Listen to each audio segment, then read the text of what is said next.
It's the comeback for Tuesday, June 28th, and the MMA world continues to mourn the loss of UFC veteran Ryan Jimmo, who died tragically following a hit-and-run accident in Canada. Jimmo's death is currently being investigated as a homicide, and images of the suspect's vehicle are being circulated in hopes of finding a lead. Anyone with knowledge of the incident or the vehicle involved is encouraged to contact the Edmonton Police Service. UFC legend BJ Penn will be back to action sooner rather than later, as USADA on Monday announced that the Prodigy will be suspended just 6 months for his voluntary disclosure of improper use of an IV. The suspension is retroactive to his March 25th test, meaning Penn is eligible to return to action in September.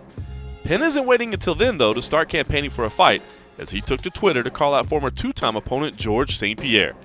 MMA Junkie's Ben Folks had some thoughts on that decision. Disappointing news for South Dakota fight fans, as Michael Chiesa was forced to withdraw from a planned UFC Fight Night 91 bout with Tony Ferguson. UFC officials are currently looking for a new opponent for El Cucuy in the headlining contest. Meanwhile, Chiesa took to social media to reveal a ruptured disc was to blame for his decision, and he hopes 8 weeks on the sidelines will be enough to bring him back to full health.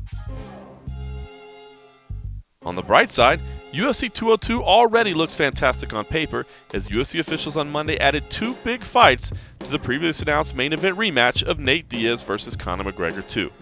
The new additions include the rebuilt contest between Anthony Johnson and Glover Teixeira, as well as a welterweight fight between Donald Cowboy Cerrone and Rick Story.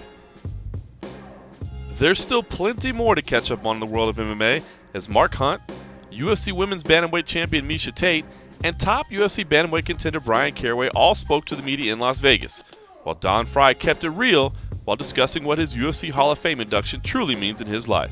So check it all out at MMA Junkie.